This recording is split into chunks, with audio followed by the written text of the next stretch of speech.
मतलब आपने जब ये बात अपने पति से की तो आपने ये भी फिर फैसला किया कि आपको उनसे अलग होना है? तो वो उससे भी वो उनका क्या रिएक्शन था? He was upset. पर थोड़े दिन बाद उसने ठीक कर लिया, नहीं अगर ये ऐसे ही चाहती है तो वही करेंगे, क्योंकि अगर वो फोर्सफुली मुझे वो मैरिज में रखेंगे तो मैं भी हैप्पी नहीं रहूंगी, और मैं अगर हैप्पी नहीं रहूंगी तो वो भी खुश नहीं रहेंगे, वो भी खुश नहीं। और मैं भी सोचती थी कि मैं लेस्बियन हूँ, ये सब जानबूझ के मैं उससे छुपा के नहीं, ये अच्छा फिर मैं ये झूठ की जिंदगी जी नहीं सकती क्योंकि उस तरह से मैं उसका भी लाइफ खराब कर रही हूँ। तो इसीलिए हम लोगों ने डिसीजन लिया डिवोर्स कर लेंगे। एंड हम लोग एक साथ मिल के प्लान बनाए, मेरे थेरेपिस्ट, हस्बैंड और मैं, कि कैसे एक डिपेंडेंट वाइफ के रोल से मैं एक इंडिपेंडेंट पर्सन कैसे बनूं। तो तब वो जॉब का कोचिंग, कैसे काम पे कैसे जाना, काम कैसे करना, तो आपके पति ने साहब आपको कोच किया, आपको हेल्प किया, सपोर्ट किया? आपके पति तो बहुत सपोर्टिंग निकले यार। इस वक्त बहुत सारी औरतें सोच रही होंगी काश वो पति मुझे मिल जाता है यार। हाँ चलिए फिर उसके बाद मैं शिकागो से ही इंडिया में जॉब, यहाँ आपने जॉब ढूंढा। फैमिली को बताया होगा आपने कि आप लोग डिवोर्स कर रहे हैं? हाँ। तो क्या रिएक्शन था? मेरे फैमिली ने उतने अच्छे तरह से नहीं लिया, उन लोगों का रिएक्शन थोड़ा डिफरेंट था। और इन लॉज को तो बहुत ही शौक सा हुआ, लाइक ये कैसे हो सकता है, तुम लोग तो इतना क्लोज हो, तुम लोग डिवोर्स कैसे कर सकते हो। तो फिर हम लोगों ने समझाया कि हम लोगों का रिलेशनशिप एक्चुअली वो भाई बहन की तरह है। ऐसे समझाया आपने। उसके बाद आपके पति की शादी हुई? हाँ। आप अभी भी उनके टच में हैं? हाँ, आज सुबह भी उन्होंने फ़ोन करके मुझे गुड लक बोला। अच्छा। फिर सबसे अच्छी बात हुई कि उसे वो डिवोर्स के बाद मेरे एक्स इन लॉस मुझसे मिलने दिल्ली में आए। अच्छा। हाँ, तो मेरे सासू माँ ने पूछी कि तुम लड़कियों को पसंद करते हो? तो मैंने बोला मुझे पता नहीं, क्योंकि मैं इतना घबराई थी कि शर्माए वो जो भी एकदम खुल के नहीं बोल पाई आप। पर मैंने ये बोला कि मुझे लड़के पसंद नहीं है। हाँ। फिर उन्होंने फिर थोड़ा और पुश किया, तो मैंने फिर अल्टीमेटली बताया और उन्होंने एक चीज़ बताया कि ठीक है जो भी हो तुम मेरे बेटी रहोगे। वाओ। हाँ, तो अमेजिंग अमेजिंग। तो आपके जज्बात वो समझ पाए जबकि वो आपकी माँ नहीं है। ये बहुत ही बड़ी बात है। तो आज आपकी जिंदगी कैसी है? अभी तो मैं बहुत खुश हूँ। मेरी एक पार्टनर है, मैं उसके साथ बहुत खुश हूँ। और मैं वो जो ड्रीम जो सपना आपने बताया था कि अगर सब कुछ मुमकिन है तो मेरा सपना ये है। हाँ, तो एक्चुअली वो मुमकिन हुआ और वो सपना आज आप जी रही हैं। क्या बात है। चलिए दिव्या, हम बड़े खुश हैं आपके लिए, आपकी नई जिंदगी के लिए, और हम सब की तरफ से आपके लिए ढेर सारी शुभकामनाएं। बहुत बहुत शुक्रिया हमारे साथ बातचीत करने का।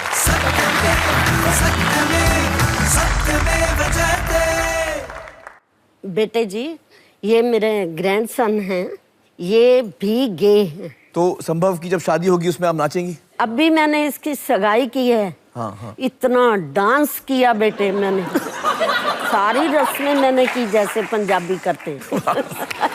दादी तू कूल है। सत्यमेव जयते।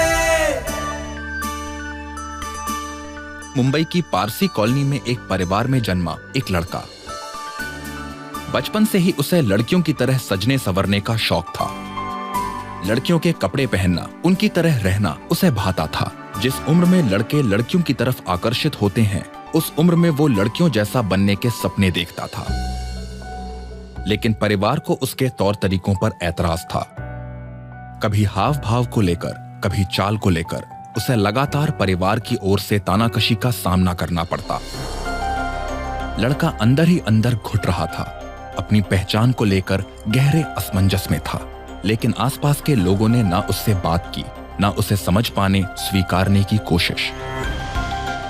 हालात इतने बिगड़ गए कि लड़के के पास घर छोड़ देने के अलावा कोई चारा नहीं बचा और घर छोड़ देने के कई सालों बाद सिमरन के रूप में उसे अपनी असली पहचान मिली। सिमरन, बहुत बहुत शुक्रिया हमारे साथ जुड़ने का। Thank you. मुझे बताइए कि 14 साल की उम्र में अपना घर छोड़ देना, ये बहुत ही मुश्किल बात है। तो वो क्या हालात थे जिस वजह से आपने ये कदम उठाया? मैंने अपने परिवार को मुझसे दूर जाते हुए देखा है। पिताजी ने मुझे जिंदगी में कभी एक्सेप्ट नहीं किया, आज के डेट तक मुझे कभी एक्सेप्ट नहीं किया है as the way I am. सवेरे उठने से लेके रात के गुड नाइट तक अगर कोई बच्चे को कंटिन्यूसली 24/7 वो ताना देते रहे, it's just not from your father, but जो भाई बहन होते। तो आपके भाई बहन ने भी आपको कभी एक्सेप्ट नहीं किया, कबूल नहीं किया आपको? कभी नहीं। और इतनी नेगेटिविटी मुझे मिली है मेरे परिवार से कि बिना सोचे बिना समझे मैंने सीधा अपने घर से वॉक ऑफ कर दिया है। And I told my father, ऐसे नहीं कि मैंने बिना बोले उनको चले गई। अच्छा। मैंने उनको बोला कि मैं घर छोड़ के जा रही हूँ। तो उनका क्या रिस्पॉन्स था? Get lost. उन्होंने रोका नहीं आपको? कभी नहीं। ये तो बहुत मुश्किल हुआ होगा आपके लिए। आप 14 साल के थे, फिर घर छोड़ के आप कहाँ गए? बॉम्बे सेंट्रल स्टेशन, 3 स्टेशन दूर पे बॉम्बे सेंट्रल स्टेशन है। एक दिन तो रोने धोने में गया, दूसरे दिन पॉकेट, वो जितना पॉकेट में पैसा था, I think I had carried only 16 rupees in my pocket. 16 रुपए था आपके पास? सिर्फ 16 रुपये। और 16 रुपये एक दिन में मैंने खर्च कर लिया, भूख लगी थी। तीसरे दिन एक व्यक्ति ने मुझे ऑफर किया एक वड़ा पाव और एक ग्लास, चाय की कटिंग ग्लास आती है, और वो व्यक्ति किन्नर थे, हिजड़ा समाज के थे। तब उन्होंने मुझे वहां से रे रोड लेके गए और मेरी जिंदगी रे रोड से शुरू हुई। जी जी। क्या क्या चीजें आपको करनी पड़ी उस वक्त, उस दौर में? उनके समाज में ढलने के लिए, उनके साथ रहते हुए उनके रंग में रंगने के लिए मैंने अपने आप को वहां पे मोल्ड करना सीखा। हमारे हिजड़ों में एक बड़ी चीज होती है जो हम बोलते ताली। ताली एक्चुअली वहां पे मैंने सीखा। मुझे 4 महीने लगे मेरे शोल्डर लेंथ तक मेरे बाल आने के लिए। जी। मैंने भीख मांगना शुरू किया ट्रेन में, क्योंकि मुझे मेरा पेट पालना था। आप समझ सकते हो कि एक बच्चे के लिए जो कभी जिंदगी में आउटडोर नहीं देखा, ऑल ऑफ अ सडन अगर वो ट्रेन में जाके भीख मांगता है या सिग्नल पे खड़े रह के हाथ फैलाता है, यू कैन इमेजिन वो कितना डिफिकल्ट होगा। सामने के वाले के लिए उतना डिफिकल्ट नहीं होता क्योंकि वो अपना शीशा चढ़ाता है, पर मांगने के लिए वो कितना डिफिकल्ट रहता है। और उस दौरान जस्ट बिकॉज मेरे पास कोई अपॉर्चुनिटी नहीं था, मेरे पास कोई जॉब नहीं थी, रात को हाईवे पे खड़ी रही। सॉरी, मुंबईया भाषा में हम बोलते धंधा करने के लिए मैं खड़ी थी, सेक्स वर्क के लिए मैं खड़ी थी। तब मैं कंफर्टेबल नहीं थी, मुझे घिन आती थी। तो मेरे फ्रेंड को मैंने बोला कि देखिए, मैं I think I am not comfortable, ये मुझसे नहीं हो रहा है, कोई नाचने गाने का होगा तो बताइए ना। तो खार स्टेशन के बाहर वेस्ट में एक डांस बार था, तो उसने एक टाइम ऐसे ही बात कर लिया था। तो उस सेठ ने बोला था कि अगर आपके पास कोई ऐसा हिजड़ा है तो आप लेके आइए मेरे बार में, वो ओपनिंग गाना उनको दे देवे, क्योंकि पहले तो साईं बाबा की आरती होती है, उसके बाद फिर तुमको नचवा सकते हैं। अच्छा, बार में साईं बाबा की आरती से शुरू करते हैं? सबसे पहले शुरू होती है, वो गुड लक लाते हैं, बोलते हैं लोग। अच्छा। तो लगा दिया काम पे। वहां से आपकी एक तरह से कमाई शुरू हुई, और साथ में साथ दुनिया को जानने की नजरिया मेरा बदलने लगा। जब थोड़ा पैसा जमा हो गया, अराउंड 17 इयर्स, तब मैंने सोचा चलो यार फिर पढ़ाई कर लेते, यार जिंदगी में काम आएगा पढ़ाई भी। तो फिर आपने दोबारा पढ़ाई उठाई? जी, पर वो भी कंप्लीटली इलीगल वे से। कैसे? डुप्लीकेट बोनाफाइड सर्टिफिकेट निकाला। अच्छा। और चर्च गेट में एक नामी कॉलेज है, उसमें मैंने एडमिशन लिया। हाँ। नकली माँ बाप बनाए कस्टमरों से रिक्वेस्ट करके नकली माँ बाप बनाए। कॉलेज में एंट्री मिला। हाँ। सवेरे कॉलेज जाते थे, रात को वही डांस बार था। डांस बार में 5 साल ऐसे ही जिंदगी गई मेरी। ग्रेजुएशन किया आपने? ग्रेजुएशन कंप्लीट करी। वाह, वही पैसे से। Amazing, amazing. उसके बाद आपकी जिंदगी कैसे गई? आप एक दफा ग्रेजुएट हो गई, उसके बाद? उस दौरान हमारे बार में कभी कभार ये HIV प्रचार करने के लिए लोग आते थे। HIV के बारे में समझाने के लिए, उसके बारे में इंफॉर्मेशन देना। तो वॉलंटियर बन गए वहां पे। तो वहां से मैंने NGO सेक्टर में अपनी जिंदगी शुरुआत की। वन फाइन डे 2010 में मुझे इंडिया HIV एड्स अलायंस से फोन आया।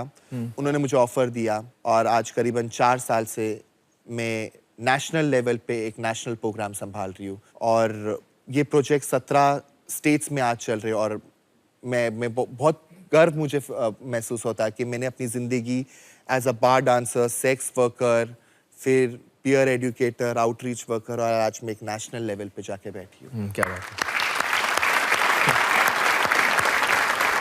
तो हिजड़ा समाज में जो आपका जो एक सफ़र रहा, एक जर्नी रही, उसके बारे में हमें कुछ बताइए। देखो, स्टिग्मा और डिस्क्रिमिनेशन तो ये हमारा बोलते हैं ना चोली दामन का ये है। लोग सोचते हैं कि हिजड़े बड़े बदतमीज होते हैं, गालियां देते हैं, उनको सिर्फ उनके पैसे से मतलब होते हैं। पर हमेशा एक बात याद रखना, ताली दो हाथ से बजती है। पैसे से मतलब इसलिए होते हैं क्योंकि तुमने जॉब नहीं दिया आज तक। बिल्कुल सही कहा आपने।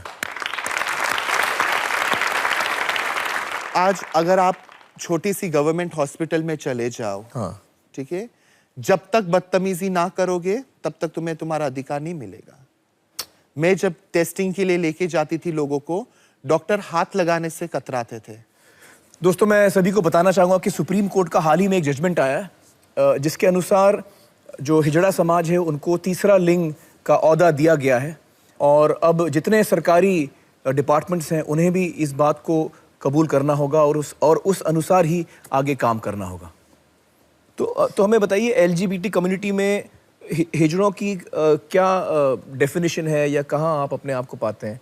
हिजड़ा वो इंसान होता है जो एक रिचुअल, एक कस्टम्स और एक परंपरा अपने खुद से जुड़ता है उसके साथ, उसको एक ओर्थ लेना पड़ता है, एक शपथ लेता है, तभी वो हिजड़ा कहलाता है। और हिजड़ा बेसिकली, हिजड़ा क्या होता है, क्या माँ बाप के साथ इंसान क्यों रहता है? एक सोशल सपोर्ट पाने के लिए। जब मैंने घर छोड़ा था तब मेरे पास कोई सोशल सपोर्ट नहीं था। वो सोशल सपोर्ट मेरे टाइम पे जो मेरे रास्ते के बीच में आ गया, मैंने उसे अपना लिया। आज मुझे एक सोशल सपोर्ट है, मेरी गुरु है, मेरे गुरु भाई लोग हैं जो मुझे देखेंगे, जो मेरे लिए वरीड है। तो आपने कभी पीछे मुड़ के अपने फैमिली को फोन किया, उनके पास आप दोबारा गए, कभी ऐसा मौका भी आया? एक बार फोन करके डैडी से बात किया तो डैडी ने स्ट्रेटली बोल दिया, तू हमारे लिए कब से मर गया है। And he bang the phone down. तब उम्मीद की सारी दरवाजे बंद हो गई। ये आपके लिए बहुत मुश्किल हुआ होगा टू एक्सेप्ट कि मेरे फैमिली ने मुझे टोटली रिजेक्ट कर दिया है। यस, तभी यस, पर आज मैं अपने आप को जहाँ पे देखती हूँ, मेरे एक छोटी सी दुनिया में मैं जहाँ पे रहती हूँ, मैं बोलती हूँ अच्छा ही हुआ। नहीं मांगता ऐसे माँ बाप। आप समाज को क्या कहना चाहेंगी? क्यों हम हिजड़ा कम्युनिटी को एक्सेप्ट नहीं करते एक इंसान के तौर पे? ऊपर वाले को जिस नाम से भी बोलो, उसने सबसे ब्यूटीफुल और सबसे बेहतरीन चीज जो बनाई है इस दुनिया में, वो इंसान है। और यदि अगर हम उसी चीज की अगर हम कदर ना करें तो फिर वो कदर क्या हुई? हम डिसरिस्पेक्ट उससे ही कर रहे हैं। मुझे लगता है कि ये वक्त आ गया है कि हमें बदलना चाहिए और अपने अंदर झांक के अपने आप को पूछना चाहिए, मुझे क्या चीज़ रोक रही है कि मैं किसी इंसान को इज्जत और प्यार न दूं। बहुत बहुत शुक्रिया सिमरन जी हमसे बातचीत करने का। Thank you so much.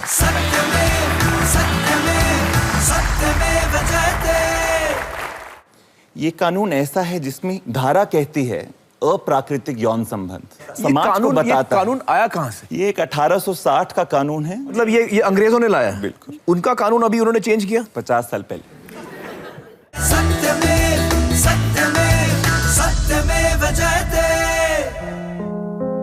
हमारे समाज के एलजीबीटी समुदाय यानी लेस्बियंस, गेज, बाइसेक्सुअल्स, ट्रांसजेंडर्स, अलग यौनिक